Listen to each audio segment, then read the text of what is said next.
Eh bien, j'attaque. Merci du coup, Tanguy, pour ton introduction. Un petit rappel pour pour le calendrier d'interdiction en place. Alors, les premières interdictions ont déjà eu lieu, hein, puisque les très gros jets sont déjà interdits à la location, et au 1er janvier 2025, tous les logements qui seront en classification énergie G seront interdits à la location pour tous les baux qui sont conclus à partir de cette date ou tacitement renouvelés à partir du 1er janvier 2025. Et l'audit énergétique réglementaire, donc l'audit énergétique dans le cadre de la vente d'un logement en monopropriété, sera obligatoire pour les logements classés E. Il est déjà obligatoire depuis avril de l'année dernière pour les logements qui sont classés F et G. En 2028, ce seront tous les logements classés F qui seront interdits à la location. Et enfin, en 2034, tous les logements classés E seront eux-mêmes interdits à la location, toujours à partir du 1er janvier, et sera exigé un audit énergétique réglementaire pour les logements qui seront classés G au titre classés D, et donc E, F et G, évidemment, au titre du DPE. Oui, une petite parenthèse sur ce sujet de l'étiquette DPE, parce qu'on a eu un petit changement. Je vois une question, ça me fait plaisir parce que j'ai cru à un instant qu'on ne pouvait pas en poser.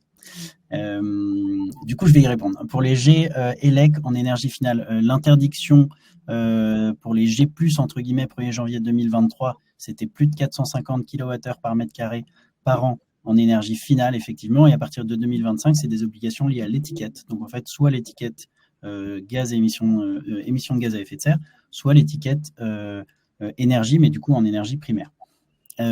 Juste pour rappel, pour les étiquettes DPE, là, ce que vous avez sous les yeux, c'est ce qui conditionne le fait d'être en A, B, C, D, E, F. Et donc, c'est deux choses. C'est la consommation en énergie primaire et c'est les émissions de gaz à effet de serre. Donc, un logement en A, c'est un logement qui aura à la fois moins de 70 kWh par mètre carré par an de consommation en énergie primaire et moins de 6 kg de CO2 par mètre carré par an en émissions de gaz à effet de serre. C'est la même chose pour tous les logements. Et donc, un logement en G, c'est un logement qui est soit au-dessus de 420 kWh par mètre carré par an, soit à plus de 100 kg d'émissions de gaz à effet de serre. Pourquoi je vous dis ça? On le connaît à peu près, on n'est pas obligé de connaître par cœur chaque passage d'étiquette, parce qu'il y a quand même une nouveauté qui est importante, qui a été annoncée en début d'année, qui a été mise en place sur un simulateur de l'ADEME et dont le projet d'arrêté a été écrit. Donc, je vous sors la partie importante du projet d'arrêté. C'est un tableau un peu incompréhensible, mais qui concerne, que je vais expliquer, qui est en fait très compréhensible, qui concerne tous les logements de moins de 40 mètres carrés. L'évolution qui est prévue dans ce projet d'arrêté avec une entrée en vigueur le 1er juillet 2024. Il n'y a pas vraiment de raison que cet arrêté ne rentre pas en vigueur, même s'il n'a pas encore été publié au journal officiel. Donc, on vous le communique. C'est une évolution de ce qui conditionne le passage d'étiquette pour tous les logements de moins de 40 mètres carrés. Donc, vous avez vu qu'on était aux échelles qui sont en bas. Vous voyez la dernière ligne du tableau, c'est 40. C'est la même chose que quand on est à n'importe quelle étiquette aujourd'hui. Et puis, plus on descend en nombre de mètres carrés du logement, 39 mètres carrés, 38 mètres carrés, plus ça va évoluer. Donc, par exemple, un logement à 421 kWh par mètre carré par an, aujourd'hui, c'est un G, mais s'il fait 39 mètres carrés, à partir du 1er juillet, en fait, c'est un F, puisque le passage en G est à 422. OK ? Si vous me suivez, je vais juste vous dire ce qui est vraiment les logements pour lesquels ça fait une vraie différence. Vous prenez des logements de 10 mètres carrés de surface de référence, un logement aujourd'hui qui serait à 500 kWh par mètre carré par an de consommation. C'est un logement qui est tout à fait en G aujourd'hui. S'il fait 10 mètres carrés, il est en fait en D, puisque le passage à l'étiquette E déjà est à 533, comme vous les pouvez voir en haut du tableau, en F à 640. Donc même un logement à 620 kWh par mètre carré par an, de 10 mètres carrés, serait en fait en F et pas en G à partir du 1er juillet. Donc ça fait une très grosse différence pour les très petits logements, donc qui sont très avantagés par ce projet d'arrêté. Voilà, vous pouvez revenir sur la slide si vous avez des cas concrets et que vous voulez aller jeter un coup d'œil à l'étiquette que ça vous donnera à partir du 1er juillet. C'est déjà en ligne sur le simulateur de l'ADEME. Il suffit de rechercher le DPE et ça donne l'étiquette prévisionnelle une fois que l'entrée en vigueur aura eu lieu. Voilà, ça me paraissait important parce qu'on parle des interdictions de location, mais il y a quand même un grand nombre, je crois que le gouvernement parle de 100 000 logements qui vont avoir une amélioration d'étiquette, qui vont avoir des sauts d'étiquette grâce à ce simple projet d'arrêté. Donc, une petite respiration pour les petites surfaces, très concernées, notamment en région parisienne, mais pas que. Qu'est-ce qui change en 2024 sur les parcours de rénovation? Eh bien, ça va être de nouveaux dispositifs de financement qui sont déjà à l'œuvre, plus incitatifs et harmonisés, un parcours qui est unifié auprès de l'Agence nationale de l'habitat et un nouvel acteur qui, lui, intervient au sein du parcours de rénovation. On va aborder ces 3 thématiques rapidement. La première nouveauté, eh bien, c'est un nouveau parcours, notamment pour les logements qui sont dans un état passoire. Eux ont accès aujourd'hui à un parcours qu'on appelle le parcours accompagné. Ce parcours accompagné va permettre une prise en charge par les aides importantes, sous réserve de conditions. Les conditions, c'est d'avoir un saut minimum de 2 classes au titre du DPE et de faire des travaux obligatoires. Je ne vais pas forcément les détailler, mais notamment, il faut faire au moins 2 gestes d'isolation. Ce parcours, dit parcours accompagné, un parcours de rénovation globale, il est accessible aux propriétaires. Il n'est pas accessible aux propriétaires via une SCI, par exemple, en tout cas aux personnes morales, il n'est accessible qu'aux personnes physiques. Il sera obligatoire pour les F et G en 2025. Il y a une petite fenêtre de respiration qui a été mise par le gouvernement au cours de l'année 2024. Quoi qu'il en soit, la manière de fonctionner, c'est j'ai un DPE et de ce DPE, je vais activer mon choix, avoir plutôt un parcours rénovation par geste, notamment si mon étiquette énergie n'est pas trop mauvaise, et plutôt m'orienter, m'inciter, en tout cas l'idée c'est d'inciter vers un parcours dit accompagné, donc pour les logements F et G, à partir d'un parcours qui est déjà en place et qui nécessite l'intervention d'un accompagnateur rénov'. Les personnes physiques, du coup, j'en ai parlé. Il est possible, du coup, d'avoir une rénovation par geste avec un forfait ou une rénovation d'ampleur avec un pourcentage du montant des travaux qui est pris en charge par l'Agence nationale de l'habitat. Je vous présenterai rapidement donc, les pourcentages d'aide accessibles pour les propriétaires. Si vous êtes aujourd'hui propriétaire par l'intermédiaire d'une personne morale, donc notamment pour le SCI, ou si vous êtes propriétaire personne physique ou personne morale d'une résidence secondaire, eh bien l'aide sera forfaitaire avec des montants d'aide qui sont quand même bien moins importants puisqu'on ira jusqu'à 9 600 € maximum.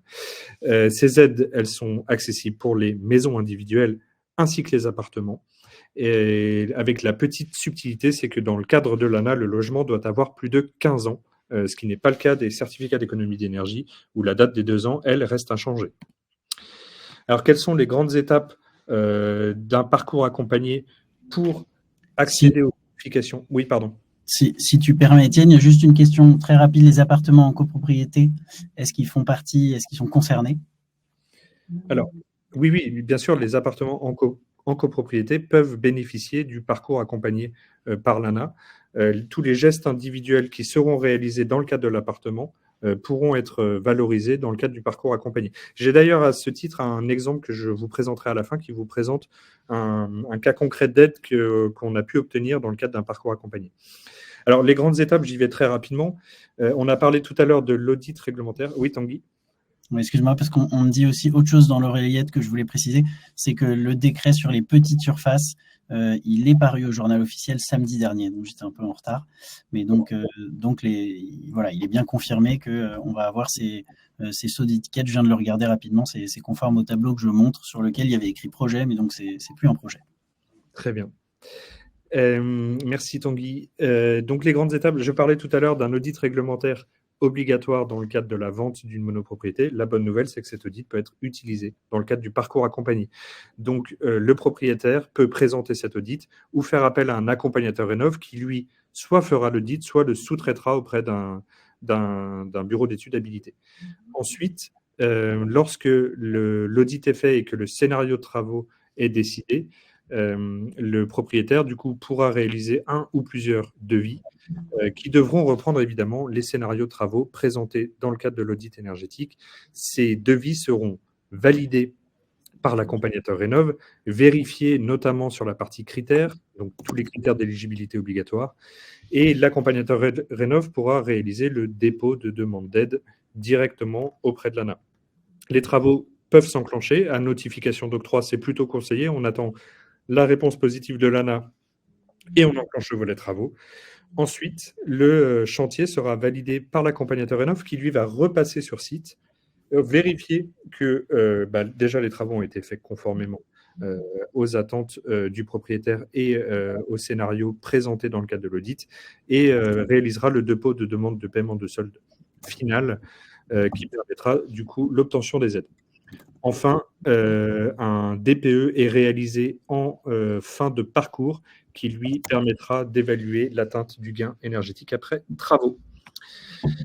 Alors, quelles sont les aides pour le parcours accompagné? On vous les présente très rapidement ici et je vous présenterai tout de suite après un cas concret. Donc la bonification, elle est on va avoir 3 bonifications déjà en fonction de la situation du ménage, en fonction du nombre de classes énergie réalisées dans le cadre du scénario de travaux et en fonction de si je fais une sortie de passoire, donc si je sors de l'état F et G et que j'atteins au minimum l'étiquette D après travaux. Et ces financements donc, vont jusqu'à 90% du montant hors taxe des travaux dans une limite de 70 000 euros, avec une aide aussi pour l'accompagnement obligatoire qui va jusqu'à 2 000 euros pour un ménage modeste. Petite précision qui n'est pas des moindres, l'accès au parcours pour les propriétaires bailleurs pour les ménages bleus et jaunes n'est pas encore ouvert par l'ANA. Il le sera à partir, Tanguy, tu m'arrêtes si je dis des bêtises, mais normalement, il sera ouvert à partir du 1er juillet 2024. Donc, pour l'instant, les ménages en situation très modeste ou modeste ne peuvent pas avoir accès au parcours accompagné pour des logements dont ils sont bailleurs. Absolument. Donc en général, sur des dossiers comme ça, on prépare les dossiers, on prépare les travaux, etc. Mais on sait qu'on pourra déposer les dossiers à l'ANA pour la demande de subvention qu'à partir du 1er juillet. Donc pas possible de démarrer les travaux avant, mais c'est tout à fait possible de commencer à travailler les scénarios de travaux, de faire les audits, etc. Exactement. Je vous parlais d'un cas concret, on vous en présente un qui est en cours. Alors, il n'est pas finalisé puisque les procédures d'octroi commencent uniquement par l'ANA en ce moment sur le parcours accompagné. Un logement donc d'une surface de 50 mètres carrés à Paris avec des gestes d'isolation et le remplacement d'une chaudière par une chaudière performante. Le coût des travaux estimé de 16 880 euros TTC fera l'objet du coup d'une prise en charge à hauteur de 85% du montant total des travaux par l'Agence nationale de l'habitat, donc avec un reste à charge de 2 480 euros pour un ménage en situation donc dite très modeste. Donc ça veut dire un propriétaire, là en l'occurrence un propriétaire bailleur modeste. Ce pourcentage de financement baisse en fonction des revenus. Plus les revenus augmentent et plus le pourcentage de financement baisse, mais pour les ménages de catégorie dite supérieure, donc des ménages considérés comme aisés, le taux de financement reste quand même à hauteur de 40%. Donc on a un reste à charge de 10 000 euros sur les 16 000 euros qui sont estimés dans ce projet. Donc ça reste quand même des taux de financement qui sont intéressants à aller chercher pour financer ces sorties de passoires énergétiques. Je vous parlais aussi rapidement tout à l'heure d'un nouvel acteur qui intervient dans le parcours. Et ce nouvel acteur est un acteur dit de confiance, avec une certaine indépendance et avec des prérogatives. On compte à peu près 4 prérogatives principales. Tout d'abord, une compétence technique obligatoire, évidemment, puisque notamment, il peut réaliser un audit énergétique avec l'établissement de scénarios de travaux. Il va aussi analyser les devis, suivre le chantier, apporter des conseils aux ménages et faire un examen global du logement, notamment pour détecter des situations d'indécence manifeste, puisque là, il est conseillé de sortir du parcours accompagné pour aller vers des parcours spécifiques de l'ANA. Il a aussi un volet social, cet accompagnateur Rénov', puisqu'il va étudier les conditions du ménage, les conditions d'existence, il va étudier l'autonomie du ménage dans son logement, à savoir est-ce que la personne peut vivre de manière autonome sans assistance dans son ménage et éventuellement du coup orienté vers des services compétents de l'ANA. Un rôle financier, puisque c'est lui qui va mobiliser l'ensemble des financements disponibles pour le projet de rénovation, incluant aussi des aides, pourquoi pas locales, comme des aides communales à l'échelle du département ou de la région. Et enfin, il a un rôle administratif, et qui n'est pas des moindres, puisque les dossiers dans le cadre d'un parcours accompagné sont quand même complexes, demandent du temps, de la compétence, et beaucoup d'allers-retours avec les autorités. Et du coup, c'est lui qui joue aussi ce rôle. Il va accompagner le bénéficiaire pour faire ses démarches en ligne, l'informer sur les pièces à déposer et parfois même le faire à sa place dans le cadre d'un mandat que le bénéficiaire des travaux pourrait lui octroyer. Est-ce que Tanguy, tu souhaites présenter les postes de travaux du coup, qui peuvent être accessibles pour les propriétaires bailleurs? Oui, en plus, il y avait une ou deux questions là-dessus. Alors, j'essaie de répondre rapidement aux questions, celles où je peux répondre dans le chat. Alors, à l'échelle de la maison, effectivement, on va avoir l'isolation de la toiture, l'isolation des planchers, la ventilation, l'isolation des murs, tous les postes autour du chauffage aussi, hein, donc les radiateurs, les robinets thermostatiques, l'installation d'un thermostat, le changement d'une chaudière, fuel, gaz, autre, pour passer sur une technologie plus avancée ou sur une pompe à chaleur. Et à l'échelle d'un appartement, on va retrouver tout ce qui va être individuel. Il y a un vaste sujet, il y avait une question là-dessus sur travaux privatifs, travaux collectifs, etc. Pardon. Donc à l'échelle d'un appartement, on a l'isolation des murs par l'intérieur, bien sûr. On a les changements de système de chauffage, on a les robinets thermostatiques, thermostats également, sur lesquels il y a un coup de pouce C2E d'ailleurs, donc qui sont des travaux qui peuvent être relativement bien financés aussi par le dispositif des certificats d'économie d'énergie, le remplacement des fenêtres. Et on peut retrouver aussi, et la loi, ça va répondre un peu à une question, mais la loi copropriété dégradée est en train de faire bouger certaines choses sur ce sujet. On peut retrouver des gestes qui auraient l'air d'être collectifs. Il y a une ouverture qui se fait à laisser les copropriétaires financer eux-mêmes l'isolation des planchers ou des combles qui sont au-dessus de leur appartement ou en dessous. Alors, il y a des cas de figure où on peut être propriétaire de ces combles perdus. C'est le cas, parfois ça fait partie du lot. Mais il y a des cas de figure où, évidemment, et c'est plus généralement le cas, les combles appartiennent à la copropriété. Mais le copropriétaire peut tout à fait l'inclure dans son scénario. Évidemment, il doit demander l'accord de la copropriété. Il peut financer à ses frais l'isolation des combles perdus qui sont au-dessus de chez lui ou des planchers bas qui sont en dessous de chez lui. Ça fait, je crois, à peu près le tour. On est très très fort sur le timing. Ouais. Il y a pas mal de petites questions. Donc je vais essayer de les reprendre un petit peu du début. Étienne, est-ce que les interdictions portent également sur les logements saisonniers type Airbnb? Alors, le sujet est en cours d'études, mais pour l'instant, le secteur saisonnier n'est pas concerné.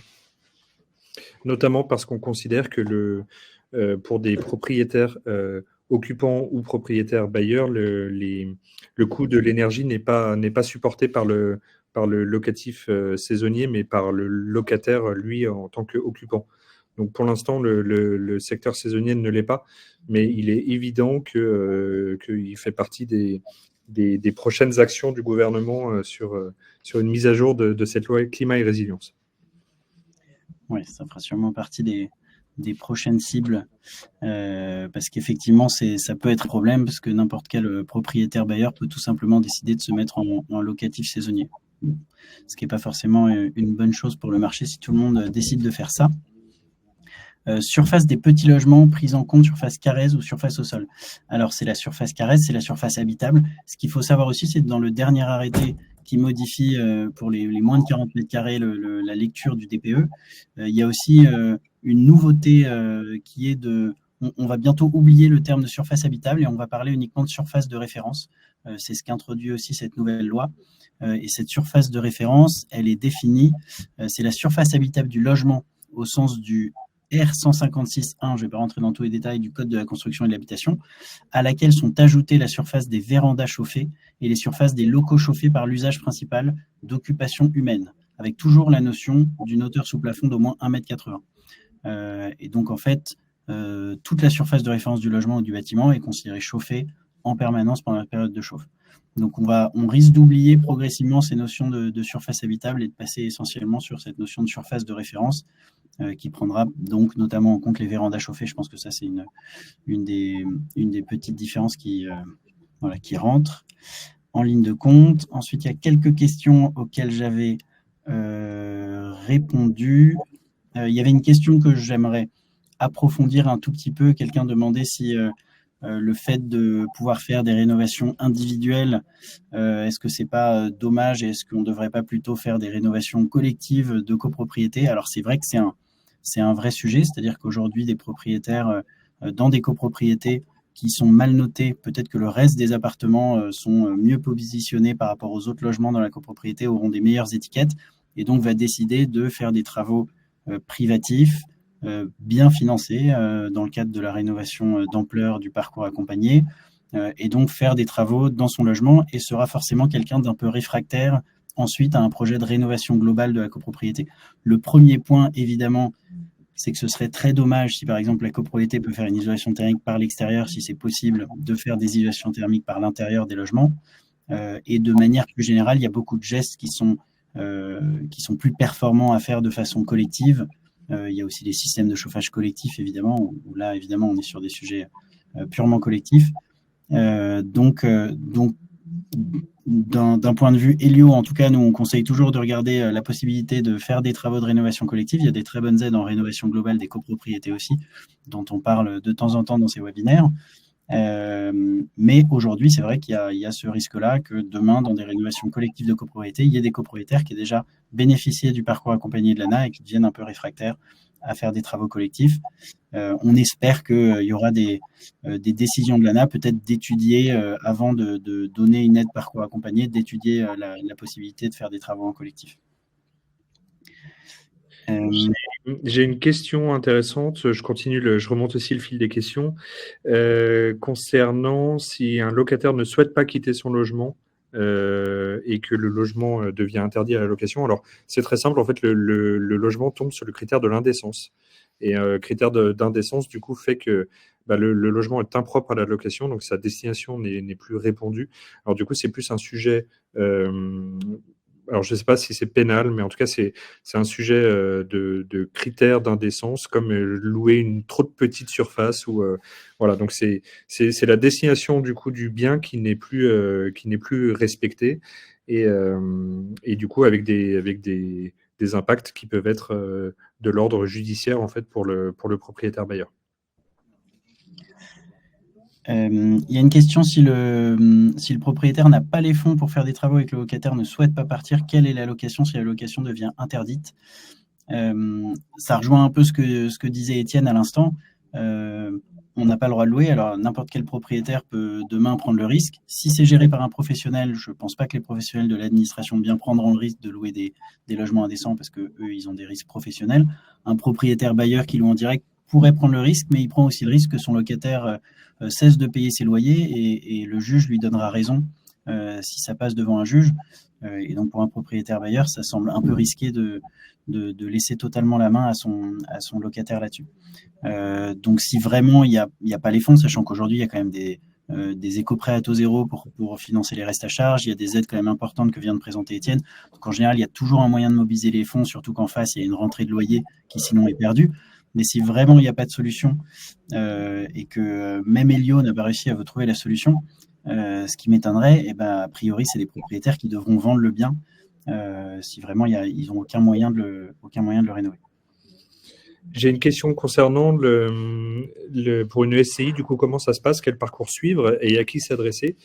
Alors, vous pouvez vous adresser à Hélio. Nous, en fait, on a la possibilité d'aller mobiliser des aides soit par geste, soit au titre des certificats d'économie d'énergie sur un parcours rénovation d'ampleur.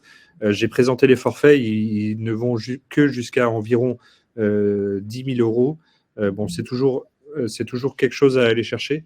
Mais pour autant, du coup, les SCI ne peuvent pas avoir les aides qui sont présentées dans le cadre du parcours accompagné, puisque ce n'est que à vocation de l'ANA, à vocation plutôt sociale. Mais voilà, quoi qu'il en soit, sur la base des mêmes critères, donc 2 sauts de classe réalisés et 2 gestes d'isolation, vous avez quand même droit au parcours rénovation d'ampleur, mais avec des montants d'aide qui sont nettement inférieurs. On ira à hauteur de 10 000 euros maximum pour une SCI. Il y a une question sur le coût de l'accompagnateur Rénov. L'accompagnateur Rénov, alors le coût de l'accompagnateur Rénov est libre, c'est à l'accompagnateur Rénov de le fixer, mais il y a des aides pour financer l'accompagnement qui du coup font que les accompagnateurs Rénov sont à peu près dans ces prix-là. Pour un ménage bleu, c'est 2 000 euros de TTC. Vous voyez en bas de la dernière ligne, plafond des dépenses éligibles. Pour un ménage bleu, c'est 100% de 2 000 euros. Pour un ménage jaune, c'est 80% de 2 000 euros. Pour un ménage violet, c'est 40%. Pour un ménage rose, c'est 20%.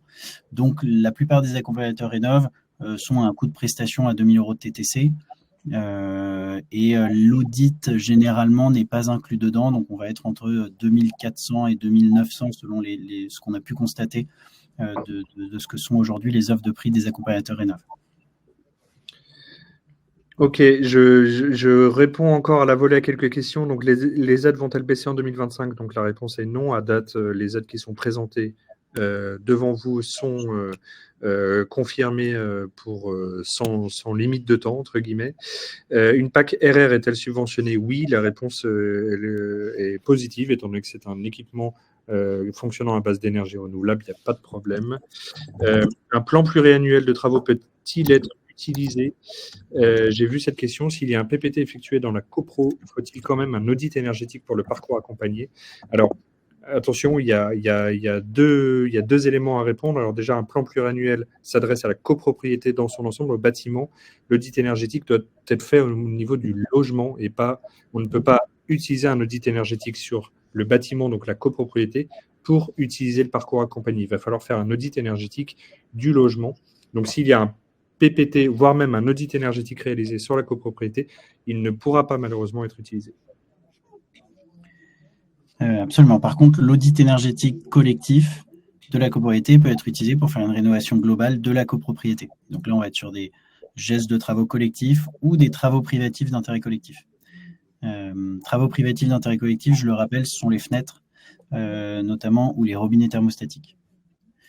Donc, ils pourraient à la fois être dans des travaux individuels dans un parcours accompagné ou dans des travaux collectifs d'une rénovation globale de copropriété. Je réponds ensuite à la question de M. Dreyfus. Les accompagnateurs Rénov peut-ils faire l'audit? Alors oui, ils peuvent le faire. Normalement, ça fait partie de leur attribution. Mais surtout, ils peuvent utiliser un audit énergétique existant ou le sous-traiter. Donc voilà, la réponse est mixte, c'est-à-dire qu'ils peuvent le faire, ils peuvent utiliser un existant ou ils peuvent sous-traiter à une autre société qui fait des audits. Donc voilà, mais la compétence du MAR reste assez large. Peut-être qu'il y a pas mal de questions sur l'accompagnateur Rénov. Peut-être qu'on pourra refaire un jour une petite réunion d'information là-dessus. Il est 15h, on est pile dans le timing. J'en prends une dernière parce que je pense que pour bien clarifier l'accompagnement d'un accompagnateur Rénov, c'est important. La question est, est-ce qu'on reste, une fois que l'accompagnateur est dans la boucle, maître des artisans, des intervenants, des devis, ou est-ce qu'il gère l'ensemble? L'accompagnateur Rénov n'est pas un maître d'œuvre, c'est pas un architecte, il va pas avoir une responsabilité par exemple avec une garantie décennale sur le chantier, et il va pas choisir les entreprises, il a vraiment un rôle de conseil, donc il n'a pas le droit d'ailleurs de choisir les entreprises pour vous, il a un rôle qui doit être indépendant des entreprises de travaux. Il peut vous fournir une liste de plusieurs entreprises de travaux différentes qui sont éligibles entre guillemets et dans laquelle vous pouvez choisir, et il va commenter leurs devis, il va vérifier qu'ils sont bien éligibles, il va pouvoir conseiller, mais il ne va pas les choisir lui-même, et vous restez le maître d'ouvrage des travaux qui décide de quel devis vous prenez dans ces parcours accompagnés. Eh bien, si ça fait le tour, alors il y a quelques questions de plus, évidemment, on enverra la FAQ comme d'habitude. Comme d'habitude, vous aurez la présentation, vous aurez les slides, vous aurez même le replay si vous voulez réécouter ou pour les personnes qui s'inscrivent sans avoir forcément le temps d'être présents avec nous en direct. Merci à tous pour votre participation. Et puis, on n'a pas mis la date de notre prochain webinaire. Je ne l'ai pas en tête, donc je ne vais pas dire une bêtise. Mais évidemment, on communiquera avec tout le monde par mail pour vous inviter à notre prochain webinaire. Merci à tous. Très bon après-midi. Merci à tous. Au revoir. Étienne.